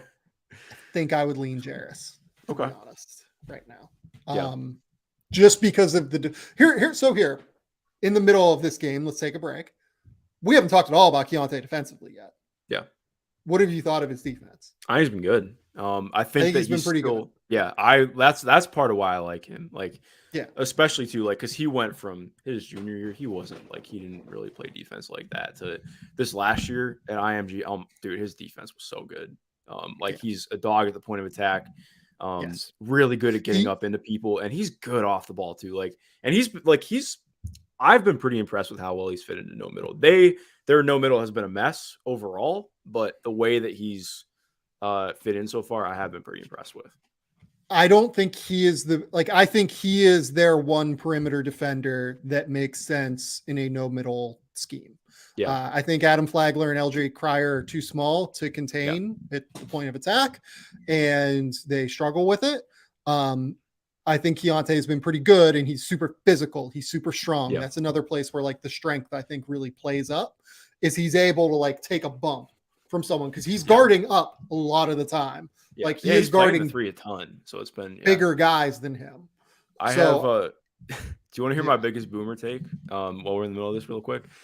Watching the Virginia Baylor game, I'm surprised I didn't get more blasted on Twitter for this, but I tweeted out, I was like, I'm getting to the point where I get UVA now. I understand it. I understand the idea. Like, I can kind of appreciate watching them play basketball. Obviously, they play differently now than they did 5 years ago, but they picked apart Baylor. Oh my God. Like that, like they did everything. They just kept drifting guys into the middle to back screen somebody so that it would fuck up the rotations. Like, it was awesome stuff. It was like similar to like when you did that thread on what Ohio State did to Texas Tech. Like, it was pretty beautiful. I love Ben Vanderplas. Just had to get that out there. But yeah, all right, let's continue. That wasn't a boomer take. I was expecting worse. I was expecting it is kind of a boomer take. When if I had told myself when I was 15 that I would like Virginia basketball or enjoy watching Virginia basketball at some point, I would scoff at myself. But here we are. Virginia basketball is, shout out John Rothstein. Virginia basketball is a thing of beauty. I do genuinely very much enjoy it. Okay, back to the game. This is one where we're just going to flat disagree. Cason Wallace or Keyonte George? Keyonte. For me, easily Keyonte. I like Cason a lot. This is going to be this is a philosophy discussion that we're about to have more than a evaluation discussion, I think. Mm-hmm. So why Keyonte over Cason for you? Just actually being able to create. Like, I know that I agree with you that Cason has looked more restricted because of what Kentucky's spacing is. I still just I've seen Keyonte actually be able to dribble through nail help, and I think that's a big question for Cason. So just on that principle and I think Cason's they're probably on par as passers. I just don't know that he's ever going to get to the same level of creation and scoring that Keyonte brings, and I like him way better as a shooter than Cason. Wow. Oh, okay, yeah. So that's where the evaluation is different then. I think they're pretty close. Okay. Way better was probably a little bit of a stretch, but I think I would have him a solid grade or tier above him as a shooter. Interesting. And for what his archetype is, because he's bigger than Cason too by a decent amount. I would say he's probably an inch bigger and probably a few inches in terms of wingspan longer. Yeah. Yeah. And yeah, that matters to me because again, especially talking about, leagues playing a lot more 3-guard lineups, or is at least I should say more willing to play more 3-guard lineups. It matters. And obviously that's not Cason could guard a tank, but offensively, I don't know. So here's the thing that I like a little bit more about Cason than Keyonte. It comes down to role scalability for me. Mm-hmm. Cason, I think, translates better to being a third or fourth best guy on a team than Keyonte does. Keyonte, I think, translates to being a top 3 option on a team better than Cason does. Do you think either of these guys are that? On an NBA team or a top 3 player? Oh, I think Keyonte is one of the guys in the draft with all-star upside. That's where I'm at with him right now. And I'm assuming we're very different on that. I have a wide range of very possible outcomes for Keyonte. I don't think all-star is out of the question for him, just in terms of his creativity. I think it's a low end outcome, like a low percentage chance outcome. But if you, so that changes things in terms of this conversation. But if you're like me and you think that it's much more likely that Casey Wallace and Keyonte George both end up being more like role player starter types, I would rather have Kayson's archetype than Keyonte's. That I would agree with. But I think, okay, so I guess the difference for us is that I have more faith in Keyonte being like that all-star level player. Yeah, that's it. You have a higher percentage chance of Kayson being an all-star than I do. I have Kayson as like a genuinely special, like off-ball defender, IQ defender. Like I think he is like all defense upside, basically. Yeah, I would agree with I think that. Keyonte is a good defender. You know, like I think that there are levels to this shit. For sure. Right? Like on top of that, I think Kayson is a better shooter off the catch than Keyonte is. I think that Keyonte is a much better pull-up shooter. Like I have real questions about Kayson's pull-up shooting, but I think that Keyonte, or I think that Kayson off the catch is really good, takes him off the hop, very in rhythm, super like polished footwork, super polished balance. Can't really take him off the bounce. I don't like the rhythm off the bounce. I don't like, I think it looks more mechanical off the bounce. Unless he's just like, you know, taking a sidestep, one dribble, relocation, pull up three, basically. Yeah. Keyonte can like legit just pull up in rhythm off the bounce, and that's super important. But I think that his rhythm off the catch is a little bit different. So where do you fall on how easy do you think it is to translate off the dribble shooting into being a good off the catch shooter? I think I think his touch is just markedly better than Kayson's, which to me, like, especially like, I mean, he has stuff in high school coming off movement. And I mean, he's done movement stuff in Baylor. Like, I think it's just I have a lot more confidence in the NBA developing catch and shoot guys than in like, you can't really develop a movement shooter. Like, that's really hard to do. You have to have legit touch to do that. So I think, I mean, that's something I'd need to know what Keyonte's work ethic is like if I'm actually drafting him, you know, and like what that entails. But I'd be like, I think that he could be a guy who's taking like 7 or 8 threes per game and hitting above league average. Like I'm there with him, just with what his touch is and what the overall pull up stuff has been.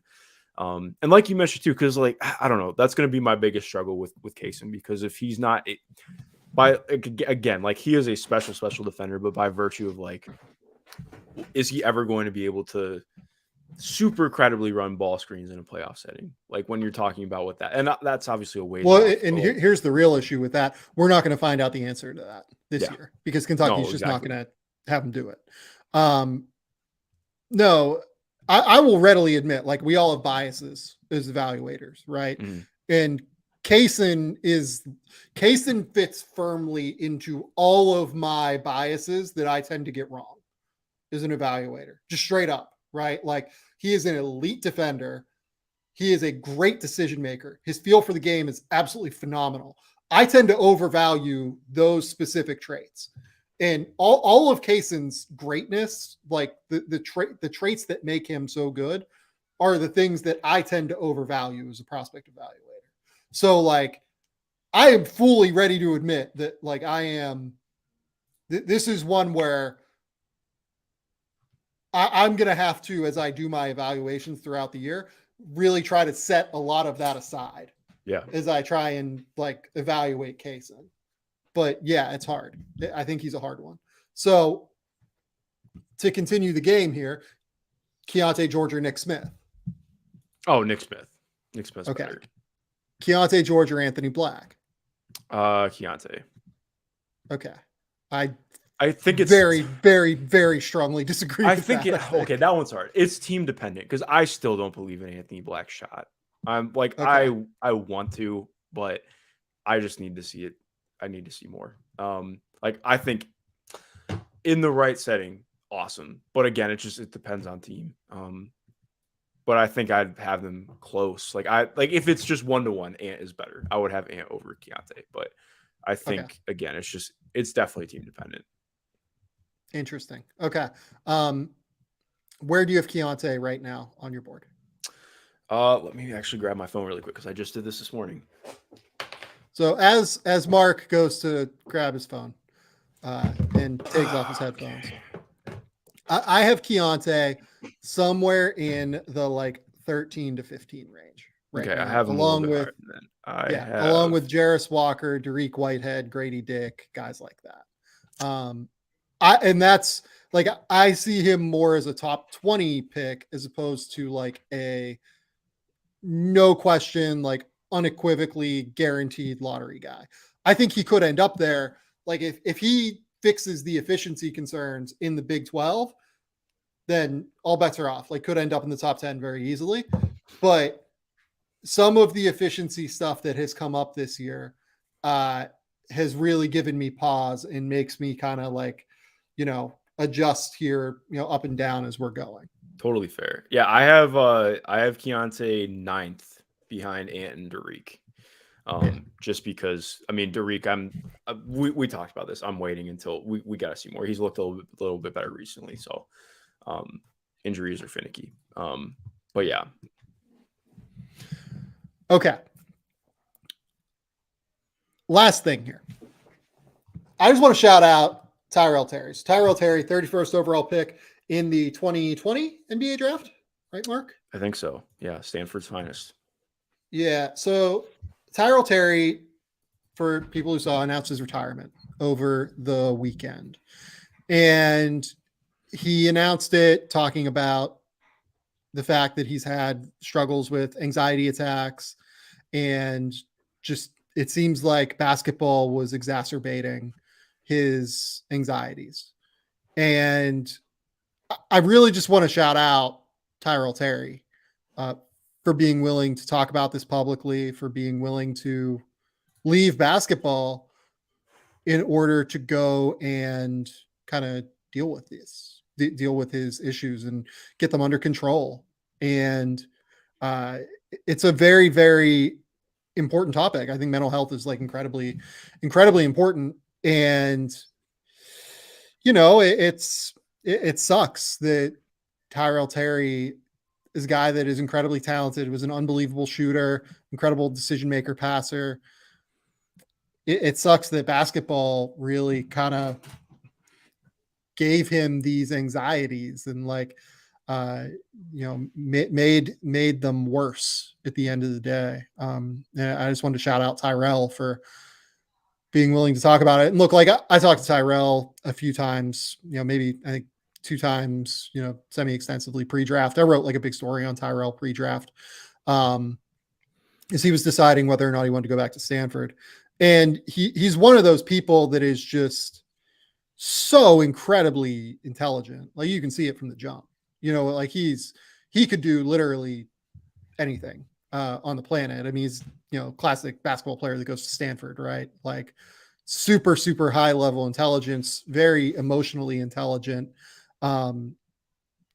really, really sharp dude. And, as he moves on to do whatever he wants to do now with his life. And it seems like he's, figuring that out as much as any 21-year-old would be figuring that out. I didn't know what I wanted to do when I was 21. It's good that he's going to be doing so with, $1 million in his bank account and going to get a real opportunity. So, shout out Tyrell Terry. I'm glad that you hopefully will be able to find some peace here coming up. Yeah, no, and in reading what he put out, I agree. It's I think it's I tend to I mean normally people really and not to sound like conceited, but normally people enjoy my work. Like people are cool with me, but I do get pushback sometimes at not being critical enough. And I do think, that's something I'm trying to work on. But this is why I tend to not be. I think it's really easy to I mean, oftentimes when fans or anyone has a misconstrued idea about an athlete, it's about what the top 2% of athletes are doing. When in reality, like this is very much set up like the United States. Like, I mean, okay, if you are the bottom rung of NBA players or professional athletes, you're not, it's so different. Like it is just so incredibly different. The I never made it this far. I really struggled with a lot of the same stuff in my boxing career. That's why my boxing career fell apart outside of a million other things and injuries. And just have compassion for people because you never really know what they're going through. You don't Yeah. understand how difficult some things are for people to deal with. And it's not to say that what a regular person who's not an athlete is dealing with is any less difficult, but it's just different things. So yeah, shout out to Tyrell for being real with it. Just apologize they had to go through it. Yeah, and I'll point people to Dan Poneman's. So Yeah, that Dan was really good. Poneman was Tyrell's agent. I'd imagine still is Tyrell's representative within basketball, if you want to call it that. And Dan did like a 7-tweet thread, kind of talking about it and explaining the whole thing. And thought it was really good. Thought it was a really good kind of explanation and kind of everything that Tyrell was going through and how difficult it was. So I'd point everyone that direction. Mark, do you have anything else you want to talk about here? No, man, I think I'm good. It's hard. I don't. I feel like it'd be wrong to follow that up with a movie take. So Yeah, I mean, we can if you want. I've seen a lot over the course of the last week. what have I even seen recently? Well, okay, I'll let you start because I'll probably think of something after. I saw Banshees of Inisherin last night. It's on the watch list. What did you think? One of my favorite movies of the year. Okay. Very, very sad in many ways, but also like absolutely hilarious. One of the funniest movies and saddest movies I've seen this year. It is brutal. It is savage. It is hysterical. Yeah, I loved it. I loved everything about it. Colin Farrell gives like a career best performance. He is on every short list for the Academy Award for Best Actor so far this year, and it's well deserved. He is awesome in this movie. Okay, I really want to see it now because fun fact, I've never seen In Bruges because In Bruges came out what, like 2006, 2007. So that was way before me getting understanding or being able to watch Yeah. that movie. That's also on. I have, dude. If I could just like take a break from basketball with like and more like pause basketball so I'm not missing anything, I would watch so many movies. Like my watch list is just monstrous right now. But I've always enjoyed Colin Farrell. He's had a really interesting career. Like the way that things have gone for him. Not that it's been a good career, but I'm enjoying what he's doing late career. Like he's done a lot of really good supporting roles that I've enjoyed instead of some of the lead stuff that he did, 10 years ago. So it's been fun. Oh, and look, Colin Farrell's been very open about the fact that he struggled with drug addiction, early in his I realize career that. as he was, yeah, like, have you ever seen the movie Miami Vice, the Michael Mann movie? I've not. I think you can like kind of literally see the drug addiction that Colin Farrell is going through in Okay. that movie. Because he checked into rehab, like I think right after he stopped like filming it. Okay. They're like right around the same time. And if you notice, like things came for him super quickly, right? Like from 2000 to 2005, he was the guy. And then he takes like a couple of years after that, it feels like, to really, sit back and maybe like think things through a little bit and get his life under control. Mm-hmm. And In Bruges comes out in 2008. And basically since then, he has had like such an interesting varied career where like, he's like, what is he? He's like the third or fourth or fifth lead or something. I think he's like third or fourth lead in Crazy Heart. Like he's, in Fright Night, he's in Horrible Bosses in that hysterical Oh role. God, he's so good in that too. Totally. And like he's in The Lobster where he's the lead in that movie and Unbelievable. And like he does so many interesting, varied things now where like he's not afraid to humble himself and be like the seventh lead in Widows, or to be like, kind of a like dull, dumb like movie star from time to time, even though I get the impression, like watching interviews with him, he is like the furthest thing from that. Like he's an incredibly thoughtful, like intelligent person. Yeah, Colin Farrell is like unquestionably like one of my favorite movie stars. He's had one of the most interesting careers of the last, especially like 15 years, I think. And then this year, it seems like it's kind of all come together because, I mean, a movie we haven't talked about is The Batman, but The Batman is one of my favorite movies of Dude, the it was year. so good. That was so good. And Like, I loved it. he is like a totally different person in that movie. Yeah. And then like he's a movie star basically in Banshees of Inisherin. And then his other movie this year is After Yang, which I haven't seen. And then also he's in 13 Lives, the Ron Howard movie that I thought was actually quite good as well. As just like your typical, you know, centralized figure along with Viggo Mortensen. So yeah, really, really good movie. Like a really, really good year, really, really good career for Colin Farrell. And he'll be rightfully rewarded, I would imagine, by the Oscars this year with at least a nomination for Best Actor.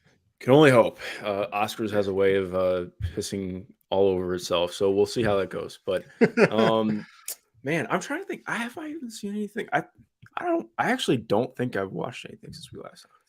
I know that I have. I also saw Bones and All. What did you think of that which one? is the Timothy Chalamet movie with Taylor Russell. Very good. Really liked it. Yeah, I want to see it. Really good. I have to be in the right mindset for that. That's cannibalism's a little bit off-putting. So I'm gonna need the right time for that one. Seeing the reactions to that has been something. It's just a movie, but I want to see that one. How would you, without spoiling it, how would you kind of assess it? It's just like it's a romantic like horror movie kind of. Interesting is the way to explain it. I mean, Chalamet is basically doing his best like manic cannibal dream boy kind of thing.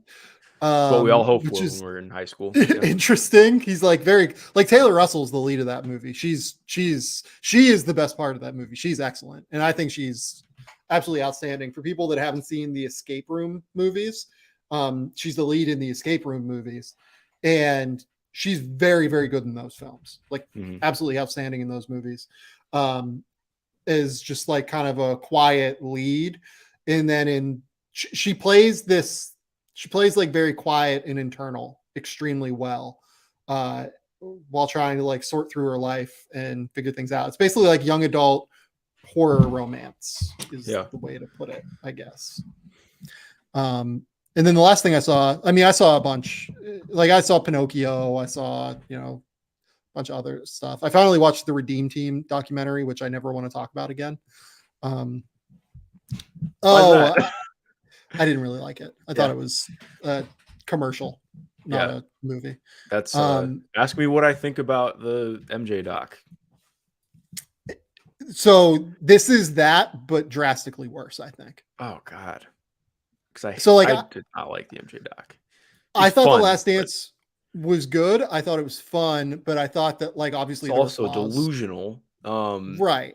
Like, come on, and I'm sorry. Yeah, not to steal the show, but like they lied about the Sonic series.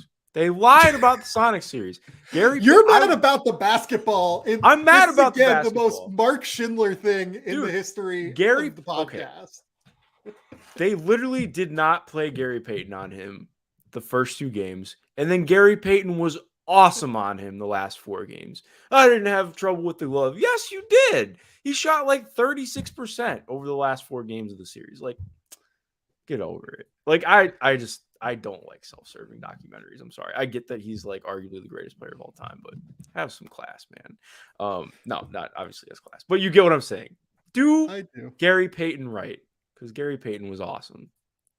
I'm biased because I have a Gary Payton jersey. Mark not liking The Last Dance because of I wrote an article about it.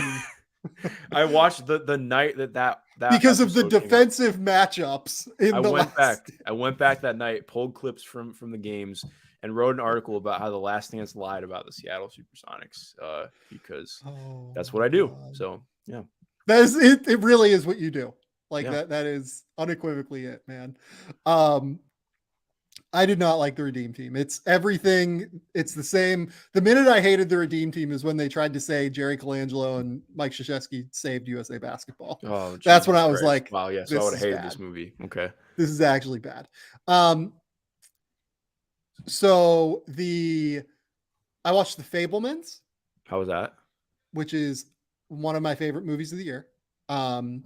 It's Steven Spielberg. Have you ever seen the movie Almost Famous? This is you were very it's a really young good when movie. that came out. That's basically like, look, if I had to name like a top 5 movies of all time, that would definitely be in my top 5 favorite movies of all time. I think it's a masterpiece. This is basically really Steven Spielberg's Almost Famous. Okay. It's funny in the same ways, similar to Almost Famous, where it's based on Cameron Crowe's life and him growing up as a teenager that was obsessed with rock and roll and wanted to become a journalist. This is Steven Spielberg being obsessed with movies as a kid and wanting to become a filmmaker and everything that he went through. The parallels are real in there. And then the last movie I saw was Triangle of Sadness, which I didn't really like, which is the winner of Cannes this year. Movie with Woody Harrelson playing like a Marxist boat captain, and then Harris Dickinson is like a model with Charles B. Dean, who unfortunately passed before this movie came out in the United States. Interesting movie. Didn't really enjoy it. Didn't think it was a worthy winner of Cannes, to be honest. But that's what I got, Mark. Have you figured out if you've watched anything? I actually don't have anything. It's been a busy last couple weeks. It's been a lot of basketball. I think is the best way to put it. I was catching up on a lot because I was so busy doing interviews this last week. So no movies. Should probably watch them the next couple days though. So I'll have plenty for the next episode. I love it. Okay. This has been the Game Theory Podcast. Please remember, rate, review, subscribe, do everything you can to support the show. We will be back midweek with Adam Spinella. Until next time, we'll talk soon. Bye.